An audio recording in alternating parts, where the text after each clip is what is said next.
नमस्कार, 99 न्यूज के बिहार झारखंड बुलेटिन में आपका स्वागत है। मैं हूं आपके साथ सोमनाथ तिवारी। बिहार की सियासत में नए नए शब्दों की एंट्री हो रही है।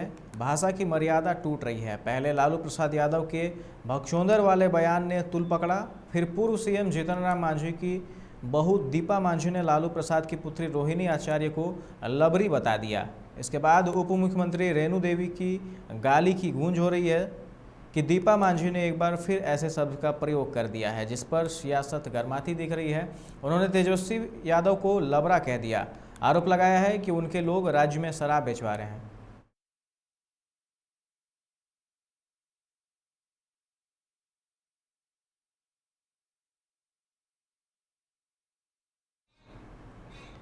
हाजीपुर के महुआ के नीरस नारायण कॉलेज सिंघाड़ा में चल रहे ईवीएम कमिश्नरिंग से गायब पाए गए 10 शिक्षक और अन्य कर्मी पर गाज गिरना तय हो गया है। कॉलेज में चल रहे त्रिस्तरीय पंचायत चुनाव के लिए ईवीएम कमिश्नरिंग में प्रखंड कर्मी समेत 10 शिक्षक अनुपस्थित पाए गए हैं।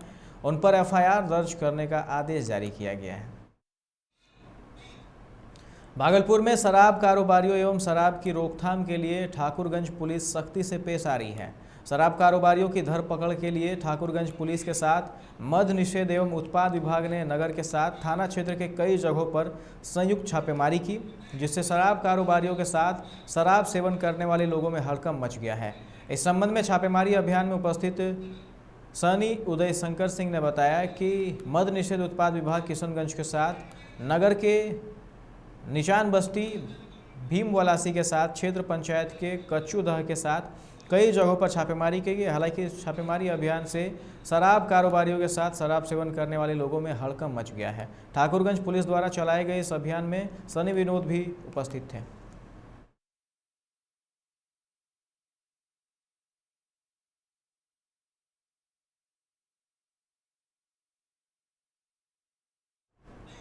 बिहार में राजनीतिक बयानबाजी के बीच एक बार फिर ड्रीम गर्ल हेमा मालिनी चर्चा में आ गई है। जदयू के राष्ट्रीय अध्यक्ष राजीव रंजन सिंह उर्फ ललन सिंह ने राजद अध्यक्ष लालू प्रसाद पर तंज कसा। इस क्रम में उन्होंने बॉलीवुड की इस अदाकारा की चर्चा कर दी। उन्होंने कहा कि कभी सड़क को हेमा मालिनी के गालों की तरह बनाने की बात कही जाती थी, तब राज्य की सीमावर्ती इलाके से पटना पहुंचने की योजना बनाने के समय ही लोग कांप जाते थे। अब राज्य के हर एक कोने से पटना का सफ़र आरामदायक हो गया है। लोग न्यूनतम समय में यह सफ़र तय करते हैं। जदयू के राष्ट्रीय अध्यक्ष ने कहा कि बिहार में हर क्षेत्र में विकास हो रहा है। बिहार में 12 दिसंबर को अंतिम चरण का पंचायत चुनाव होना है। 14 और 15 नवंबर को मतगणना। इसी के साथ आदर्श चुनाव आचार संहिता की अवधि समाप्त हो जाएगी। फिर प्रदेश में प्रारंभिक, माध्यमिक एवं उच्च माध्यमिक विद्यालयों में तकरीबन 1.25 लाख शिक्षकों की बहाली का रास्ता साफ हो जाएगा। जनवरी में चयनित शिक्षकों को नियुक्ति पत्र मिलने की उम्मीद है। बहरहाल बुधवार को प्रारंभिक शिक्षकों के 94,000 पदों पर बहाली हेतु बचे अभ्यर्थियों की काउंसलिंग का शेड्यूल जारी किया गया। 12 से 14 दिसंबर के बीच विभिन्न नियोजन इकाइयों में उनकी काउंसलिंग होगी। बिहार में शराबबंदी पर मुख्यमंत्री नीतीश कुमार की मैराथन बैठक के अगले ही दिन बड़ा प्रशासनिक फेरबदल हुआ है।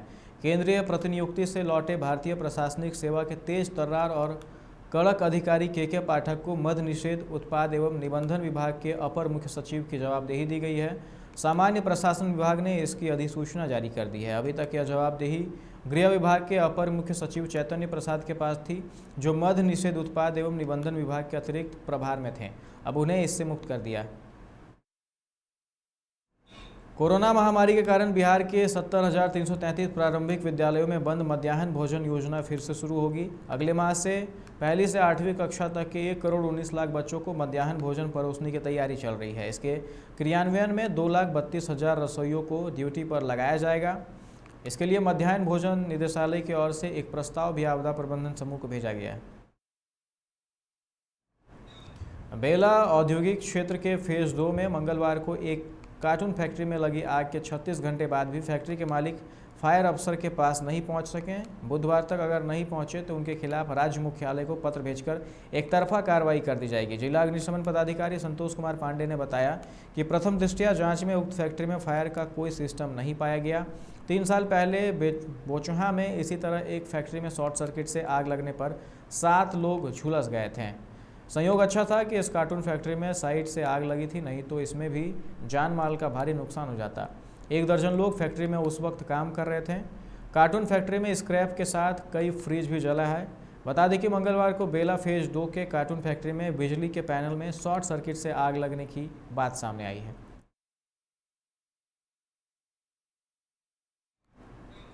धनबाद के बगुला बस्ती पावर सब स्टेशन बनकर तैयार हो गया है। नवंबर माह के अंत तक 10 MVA के पावर सब स्टेशन से बिजली आपूर्ति शुरू हो जाएगी। अब 20,000 से अधिक आबादी को लो वोल्टेज और खराबी आने पर बिजली संकट का सामना नहीं करना पड़ेगा।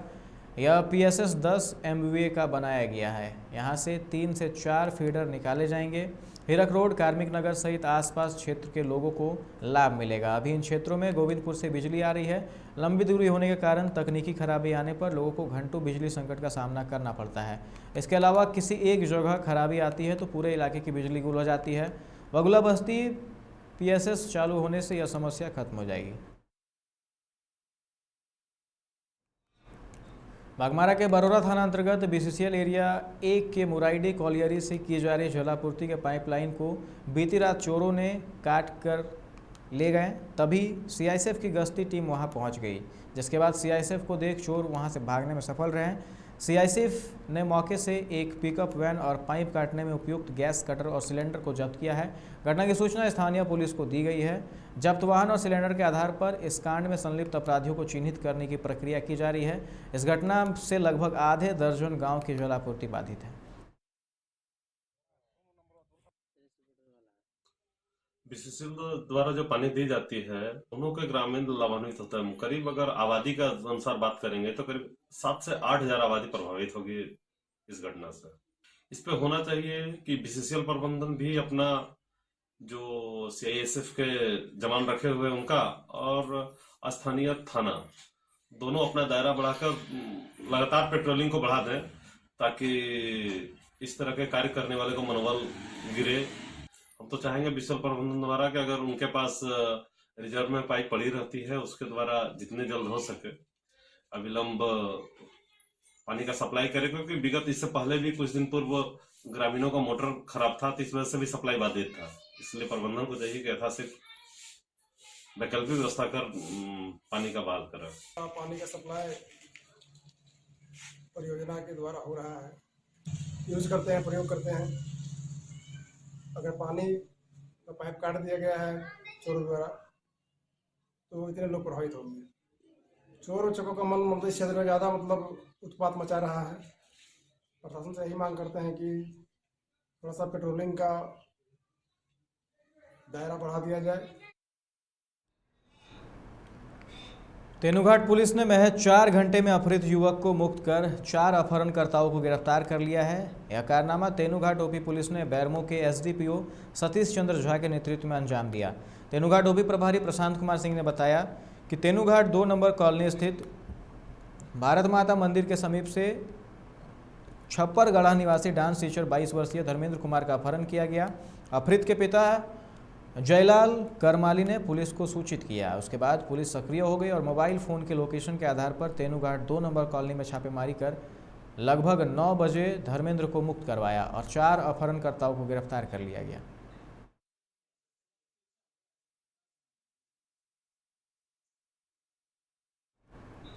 पूर्वी सिंहभूम जिले के टेल्को थाना क्षेत्र के तार कंपनी इलाके में दिल दहला देने वाली घटना सामने आई है, जिससे पुलिस की नींद उड़ गई है। गुरुवार सुबह इलाके में उस समय सनसनी फैल गई जब लोगों ने एक प्लास्टिक के झोले को सड़क किनारे गिरा देखा।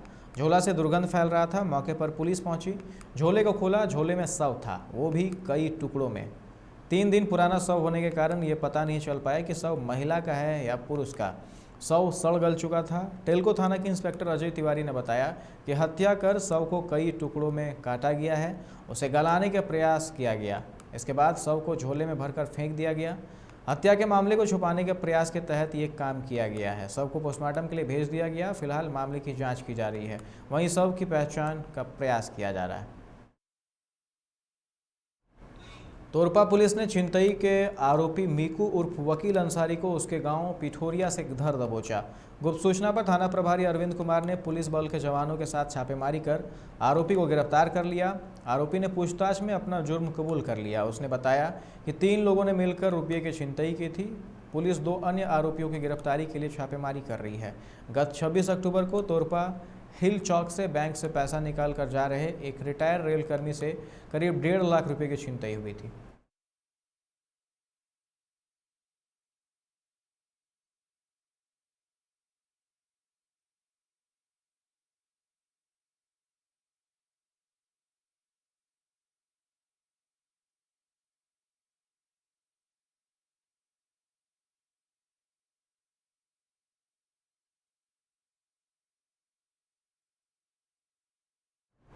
धनबाद कांग्रेस पार्टी महंगाई के खिलाफ जन जागरण अभियान की शुरुआत की है। महंगाई के खिलाफ जारी अभियान आज बागमारा प्रखंड के मोहलीडी पंचायत के निश्चितपुर टाउनशिप, पुराना क्वार्टर, कॉलियरी, ऑफिस कॉलोनी, बेटाइप आदि क्षेत्र पहुंची, जहां कांग्रेस के लोगों ने प्रभात फेरी निकालकर जन जागरण अभियान चलाया। इस दौरान कांग्रेसियों ने केंद्र सरकार पर हमला बोला।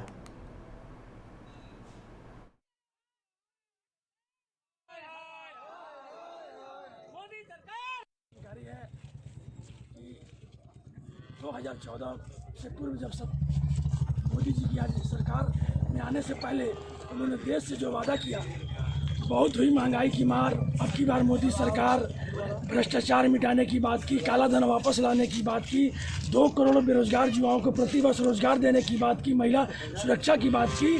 उन्होंने इन सारे लुभावने वादों के साथ देश के सत्ता में आए और आने के बाद उनके राष्ट्रीय अध्यक्ष कहते हैं कि ये एक चुनावी जुमला था। तो देश के साथ उन्होंने छल किया, धोखा किया। और आज जो लोग 30-35 का पेट्रोल देने की बात करते थे, जो महंगाई कम करने की बात करते थे, आज स्थिति ये है कि ये भाजपा की सरकार 200 रुपया से भी ऊपर सरसों का तेल और 200 रुपया दाल का दाम कराने वाली ये भाजपा सरकार ही है। तो आज स्थिति ये बनी है कि महंगाई को लेकर के आम जनता त्रस्त है, रोजगार है नहीं, बेरोजगार युवाओं की फौज खड़ी हो चुकी है। आसनसोल पुलिस ने एक अपराधी वाहन को निरसा थाना क्षेत्र के कापसारा आउटसोर्सिंग के समीप से पकड़ा है। हालांकि अंधेरे का फायदा उठाकर अपराधी भागने में सफल रहा। बताया जाता है कि आसनसोल के जुबली पेट्रोल पंप के समीप पुलिस वाहन जांच अभियान चला रही थी। तभी आसनसोल उत्तर थाना पुलिस ने एक महिंद्रा कार को संदेह के आधार पर रोकने का प्रयास किया, पर अपराधी रुका नहीं। वह अपनी कार की रफ्तार और तेज कर भागने लगा।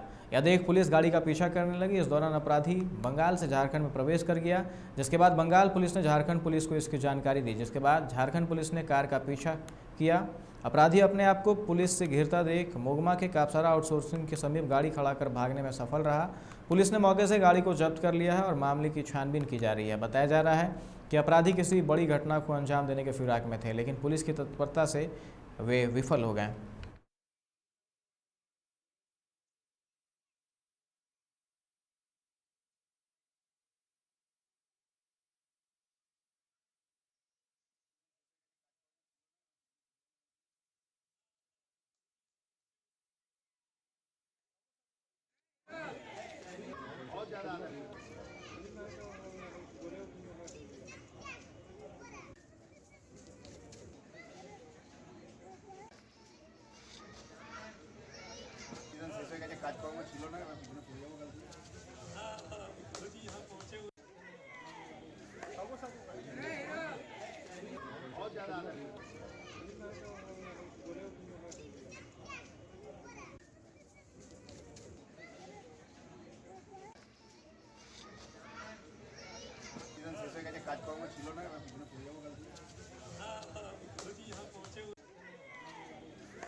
साहिबगंज के खनन टास्क फोर्स ने तालझारी अंचल के गदवा पहाड़ पर बड़ी कार्रवाई करते हुए 7 स्टोन क्रशर को तत्काल सील कर दिया है।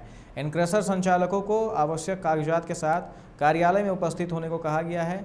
एसडीओ रोशन कुमार शाह ने बताया कि जिला टास्क फोर्स को गदवा पहाड़ पर अवैध ढंग से कुछ स्टोन क्रशर संचालित होने की शिकायत मिली थी। प्राप्त शिकायत पर जिला टास्क फोर्स मौके पर पहुंच संबंधित स्टोन क्रशर संचालकों से आवश्यक कागजात दिखाने को कहा। हालांकि इनमें से 7 क्रशर संचालक जरूरी कागजात प्रस्तुत नहीं कर सके। ऐसी परिस्थिति में इन क्रशरों को तत्काल सील करते हुए संचालक को अविलंब कागजात लेकर कार्यालय में प्रस्तुत करने को कहा गया है। कागजात की जांच के बाद ही इस मामले में आगे की कार्रवाई की जाएगी। इस बुलेटिन में फिलहाल इतना ही। तमाम खबरों के लिए आप देखते रहे 99 न्यूज़। नमस्कार।